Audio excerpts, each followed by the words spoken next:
So today, I don't know, have you been to an inner soul cafe or inner fitness before, Leah? Yeah, I have been attending the soul cafes before, Okay, great. but yeah, I was not able to find the link, but I was able to um access it through the YouTube, but Great. finally I emailed in to check. Did you get it, Ali? Did you get it, Leah? Yeah, Okay, yeah. wonderful. So you kind of know the format today. It's going to, for Soul Cafe, it's going to be an inner fitness. And I think we just called it flex power, flexing power.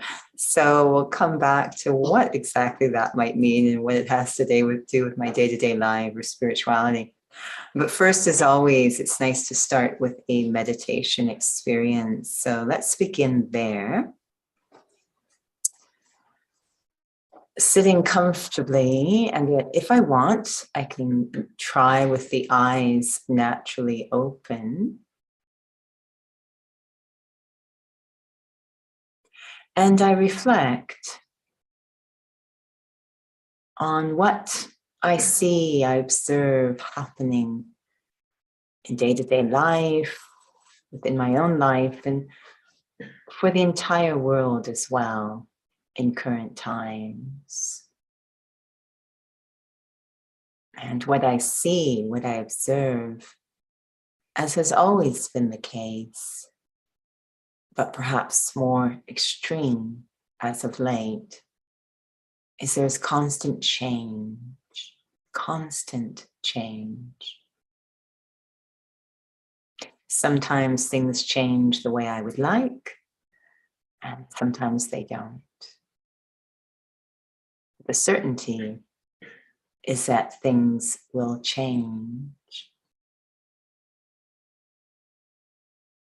For each of us, the objective is to experience peace, security, comfort, ease, lightness, not to experience distress or anxiety or fear. And if things are changing around me suddenly and uncertainly, how do I maintain that lightness, that peace, that ease? I have to start looking at my inner world, that the qualities I seek are more dependent on my inner world and have to be a bit independent of the outer world. So I start to look inwards to find those qualities I see. I look through the window of my own thoughts. What type of thoughts do I hold during the day? How many are shaped by the external? And how many are shaped by a connection to my inner capacities? What is deep and powerful within the self? Time is inviting me, gifting me with the opportunity, the encouragement to more and more look inwards, deeply inside, discover, nourish, strengthen those inner capacities.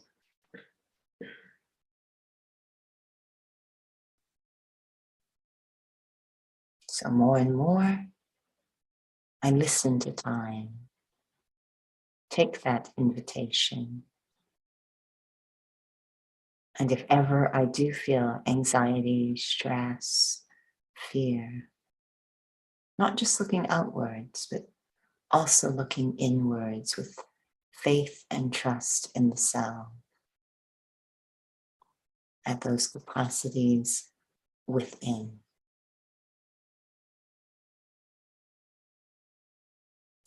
Om Shanti.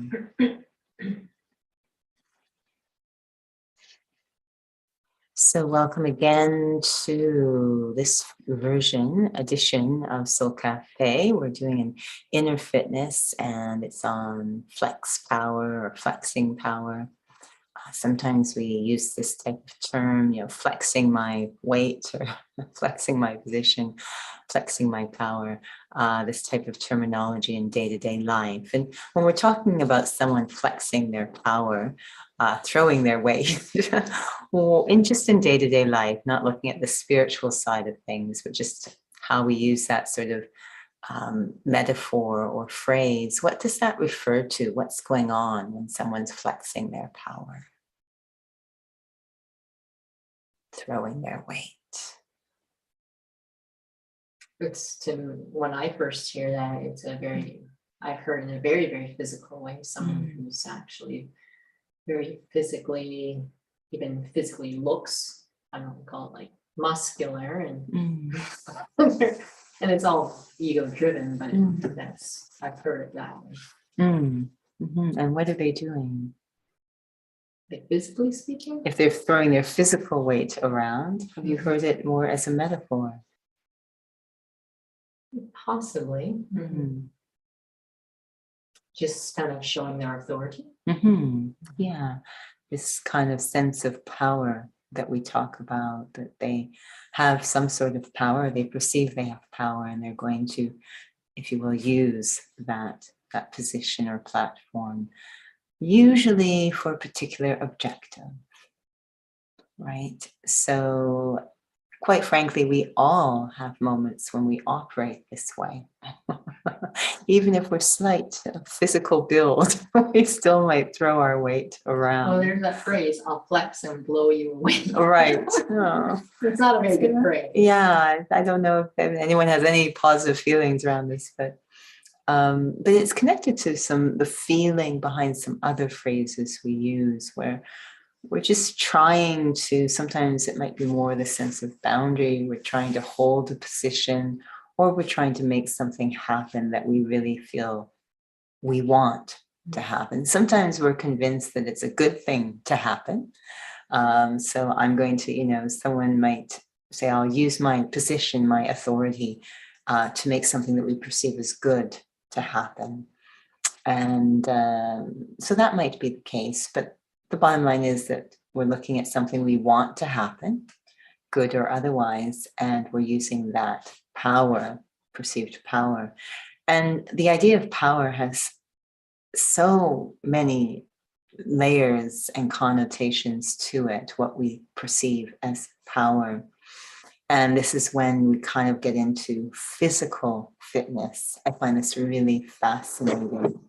The perception of power. And first, I would say that very often, many of the clients that we see are kind of seeking physical power, perhaps in order to give a sense of personal power. Because I've always wondered, what is this obsession with lifting heavy weights? Like, what is this? We see a lot of this. There's a whole group that just, a chain of, training concept of lifting heavy. And these aren't people that are competing in Olympic lifting. They're not really living lives that require them to consistently lift heavy things. They're not farmers, etc. They're just often just sitting at the desk, but they're obsessed with lifting heavy weights. And, they connect it to personal best, etc., personal achievement. But it's fascinating, of all the things that I might choose to do, to have that sense of attainment or achievement, this idea of power symbolized through heavy lifting, I've always found very fascinating. But there's also this perception of power that we see in the physical fitness realm that I think really crosses over into other aspects of our life, including spirituality. We just had an interesting scenario today on this very topic. And in physical fitness, I've come from a background where the athletes, I'm going to call them athletes, others might call them dancers, but I'm going to call them athletes, are quite slight of physical build. They look like you could blow them over. And just one fall over. They're very slight of physical build. So they're not really this physical presence, and yet they are. And the concept of power as girth, like physical weight, if you will, and lifting heavy, and really such a demonstration of exertion, doesn't really happen in what we call the aesthetic sports. And yet these souls are incredibly powerful. And I find it a fascinating conversation because I have this ongoing dialogue with another trainer who is more of an Olympic lifter. So the amounts they're lifting, I cannot even conceive of. 450 pounds of this, and I can't, like, they're lifting me, they're lifting all of us, really. Why don't they just lift us? Incredible amounts of weight that they can lift. And then on the other side is me, who sort of does a lot of body weight, so no real weight. Sometimes I'm not lifting any external weight, just controlling body weight. And so sometimes doing I suppose I do, maybe some unusual things with portable equipment.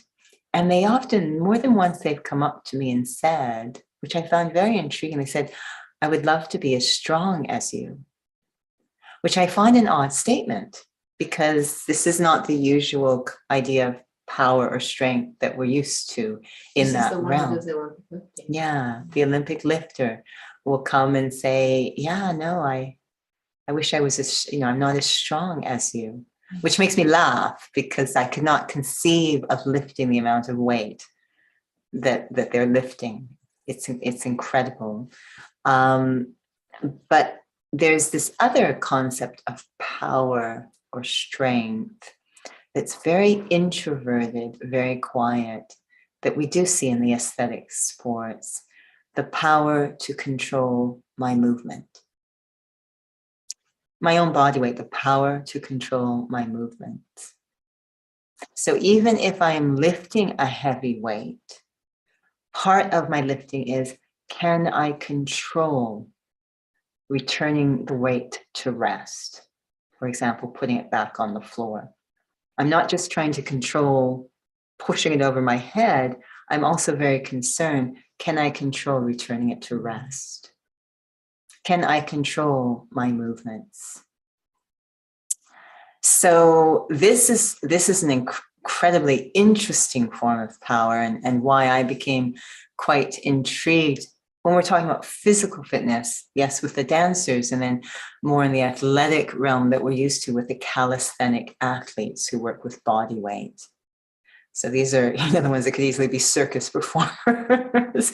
They can walk around on their hands and do pull-ups and all body weight. The amount of control, but they're often dismissed again because it isn't this heavy weight. But this power to control my movements, my physical movements, is incredible flexing power. And this obviously is a crossover to day-to-day life. Yes, I could show my power by yelling at people and bossing them around, but do I have the power to control myself, my inner activity, as I go through the day? It's interesting when people think of controlling emotions in a stifling way. There's no violence. There's no violence. This is why I love watching calisthenic athletes, because they move. And you can sort of tell the difference between, if you ask an Olympic lifter, ballet is about lifting your body weight. Exactly. It is a body weight sport. That's exactly what it is. And when you see dancers who come into the fitness arena, they move in a very different way. Because this is the control, we call it, the word we use is grace.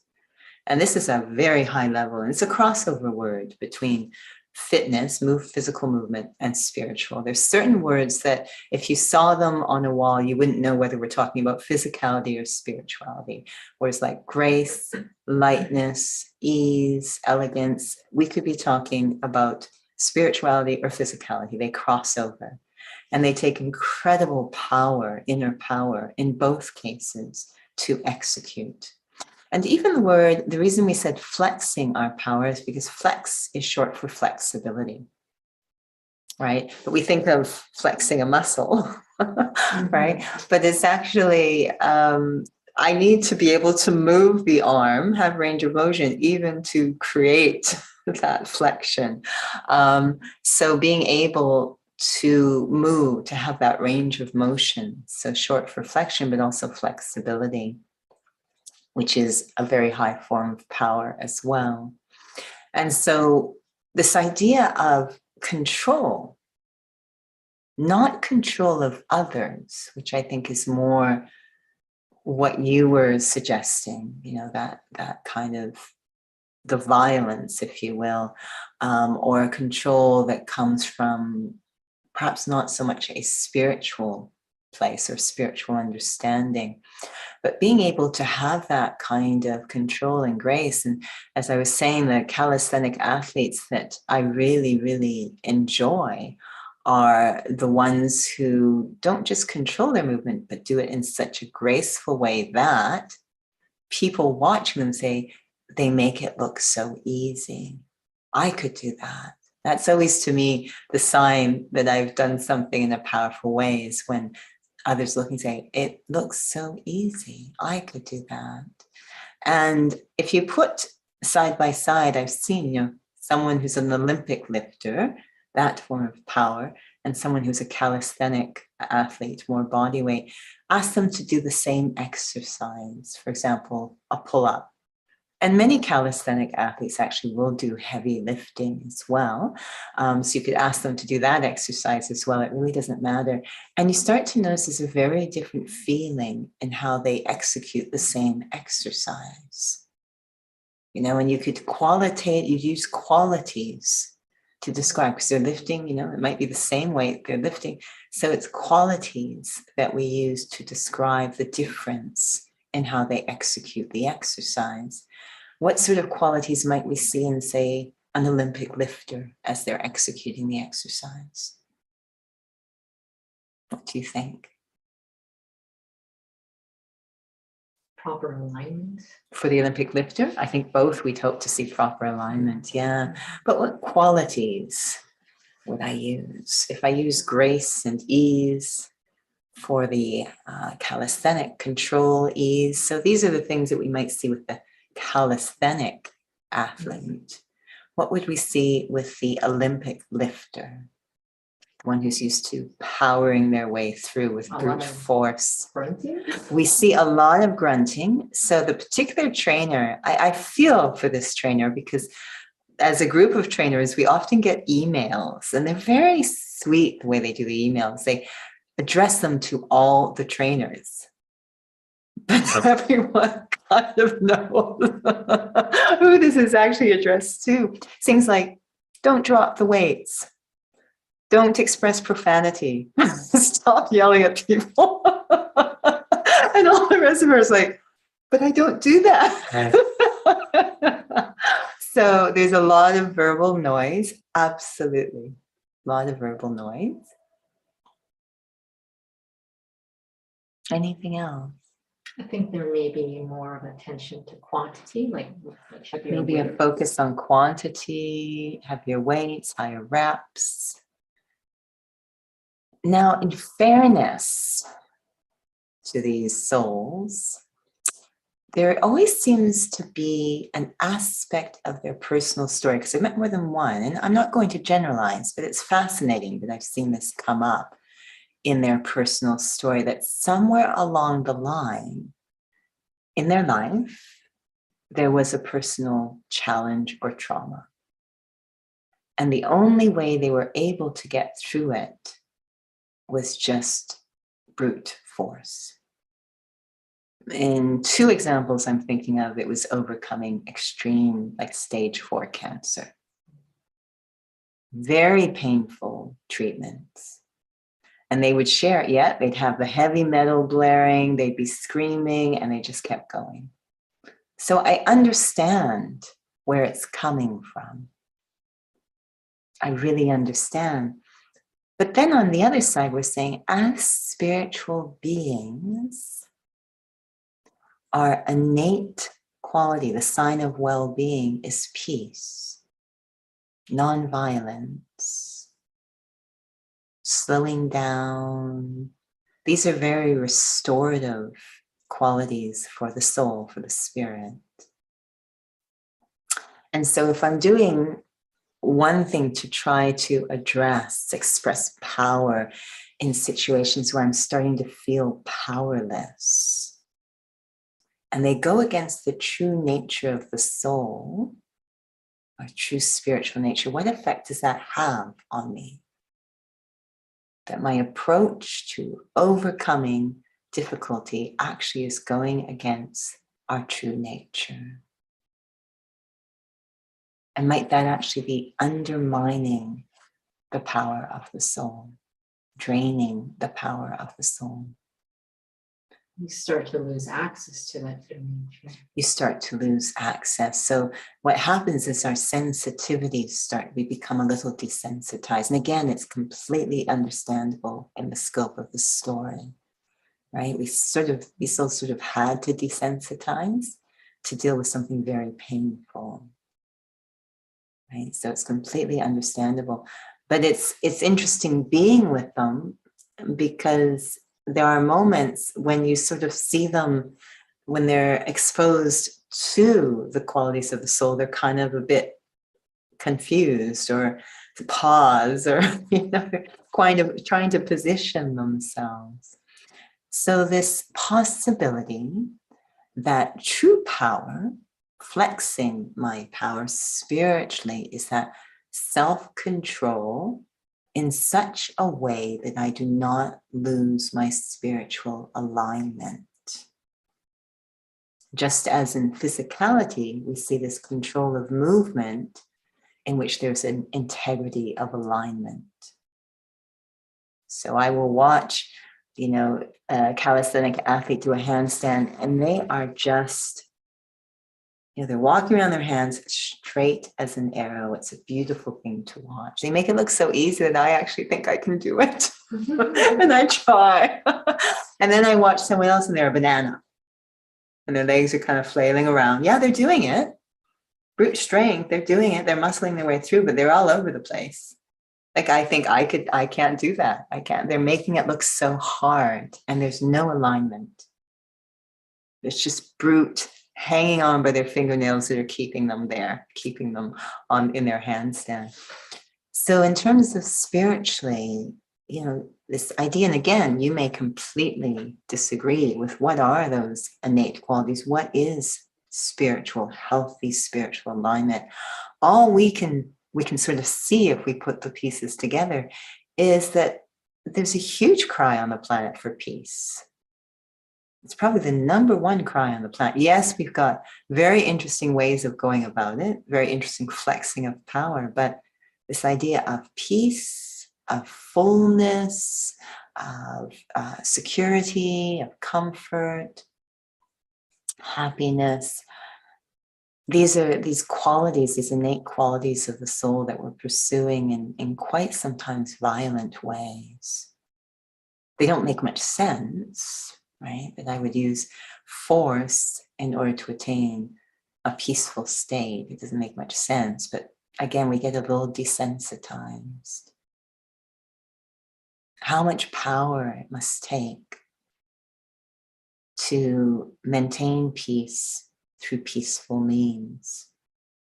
It takes tremendous power.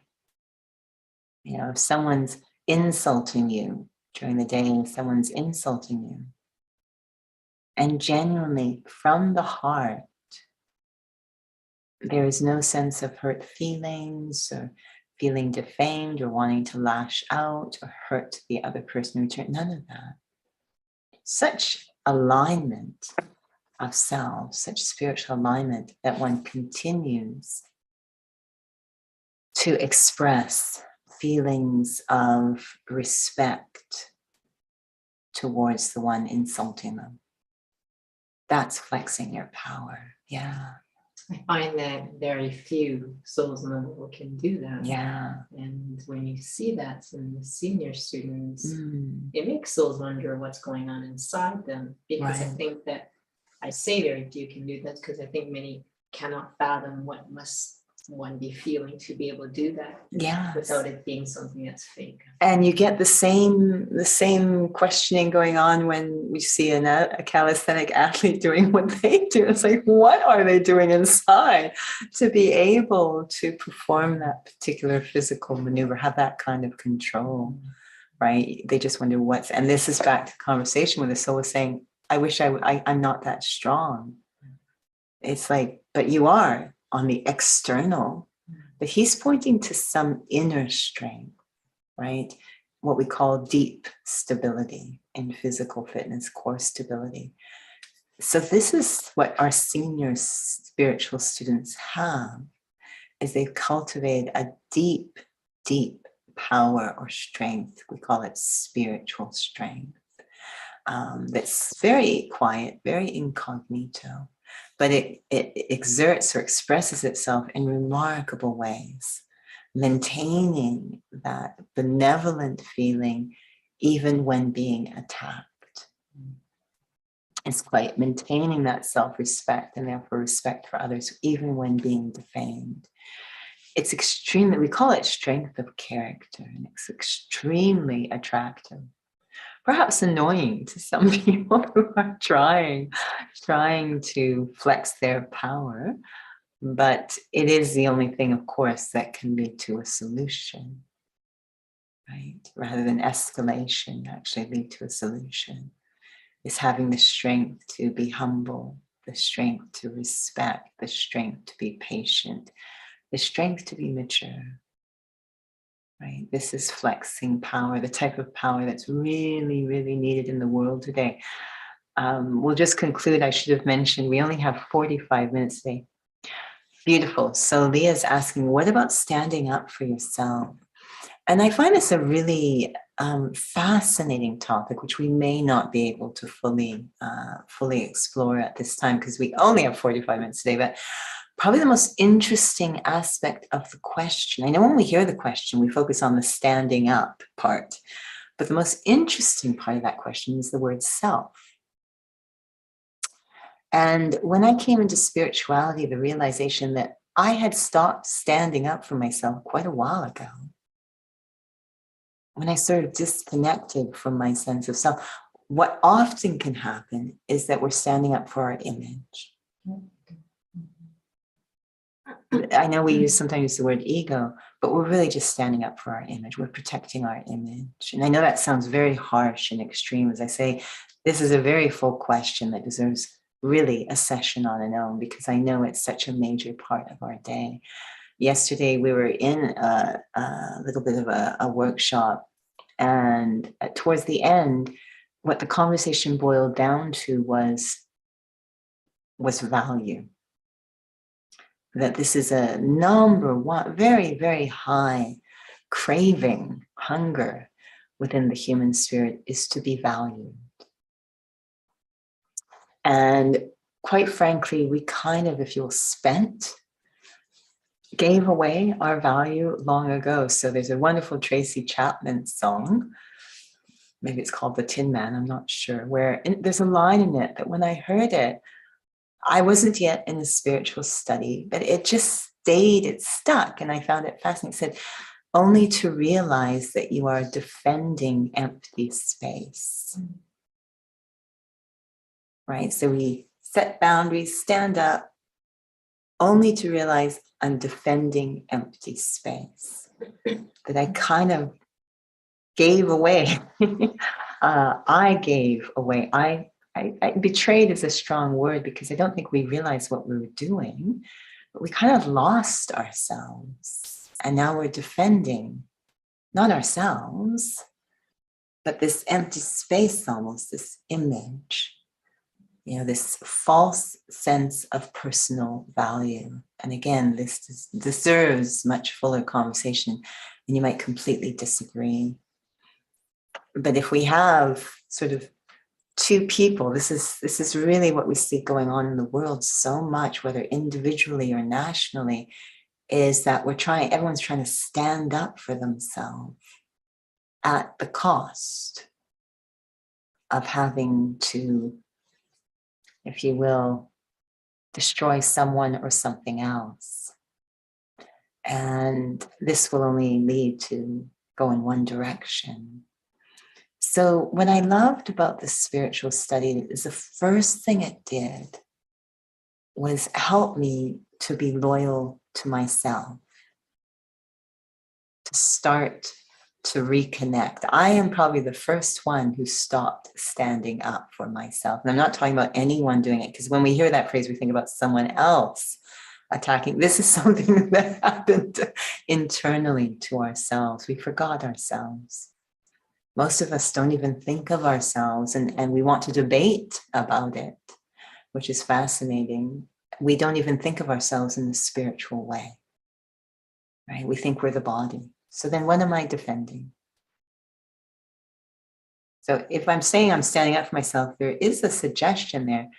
I'm not just the body. There's something else I'm standing up for. What? What is it? Who am I? And have I been loyal or supportive to who I truly am? So it's me who was the first one who sort of gave away the self. There's a wonderful, these things that stay in my mind, but there's a wonderful scene in an epic Hindu myth, the Mahabharata, in which the 5 main characters who represent different aspects of the soul, they are losing their kingdom, or they're about to lose their kingdom. They've been challenged by their cousins who don't really play fair for the kingdom. There's a long prequel to how they landed up in that situation. So some certain things that happen in the plot line, such that they land up there. But they land up in a gambling match with their cousins who are not going to play fair.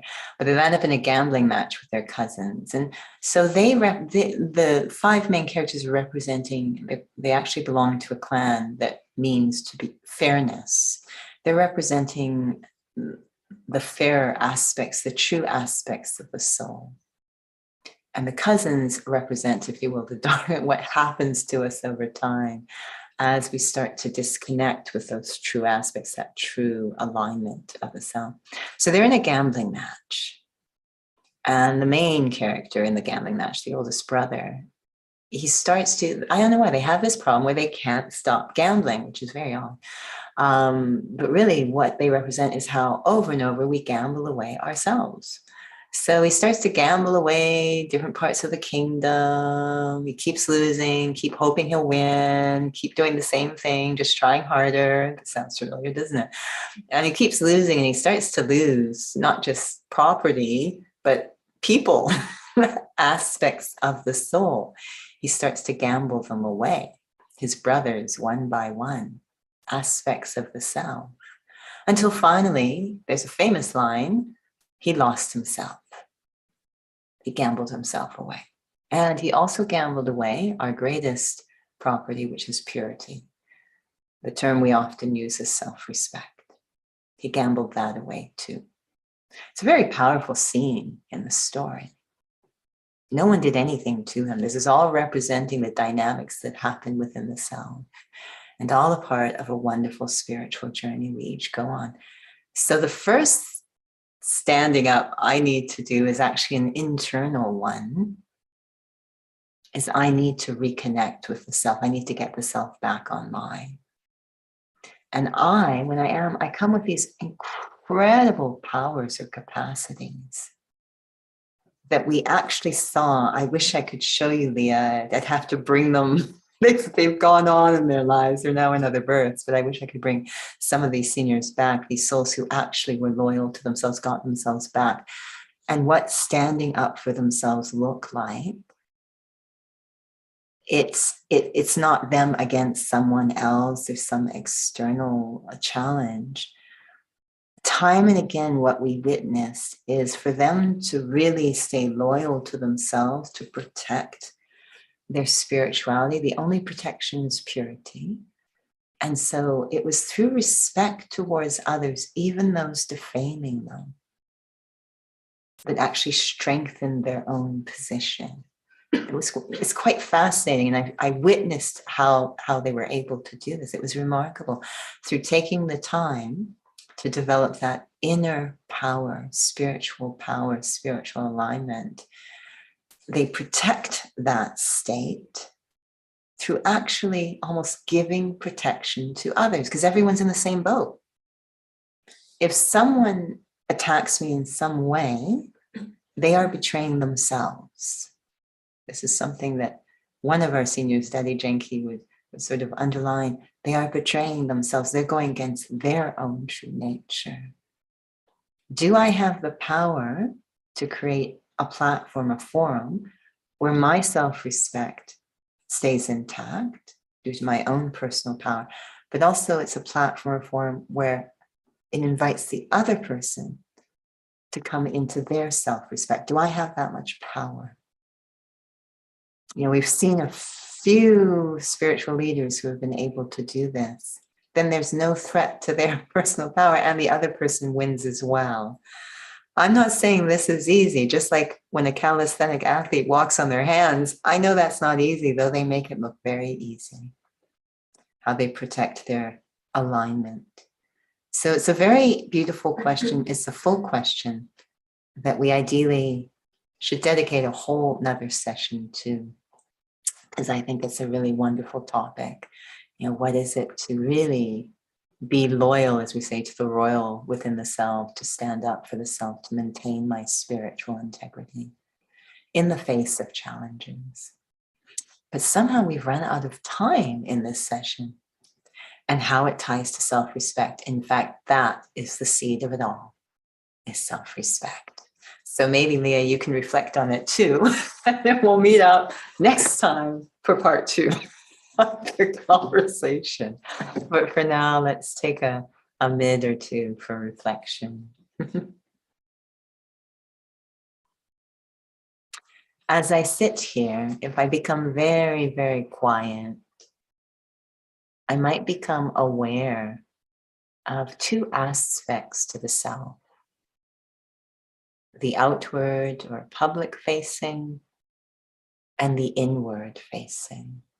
There's an inner world, all the activities inside, thoughts and feelings.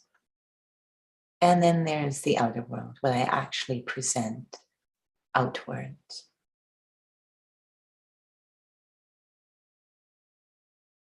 And what is the relationship between the 2? How well do I know each one of those aspects? It seems that so much of my time can be spent on the outward facing,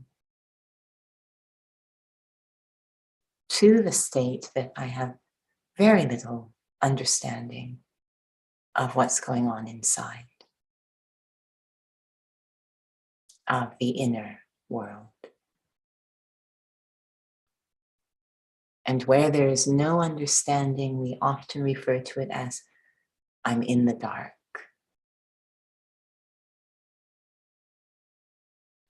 When things are in the dark, so much easier to be afraid, anxious, react. And that will come out in the outward expression.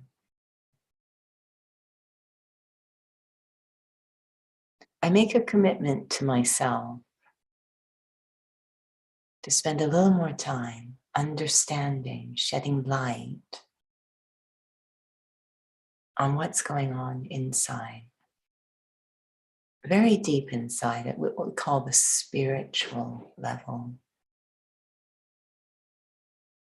Understanding the self as a being,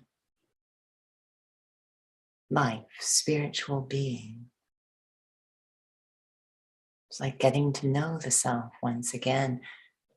And I might be surprised, not in a frightening way, but in a wonderful way.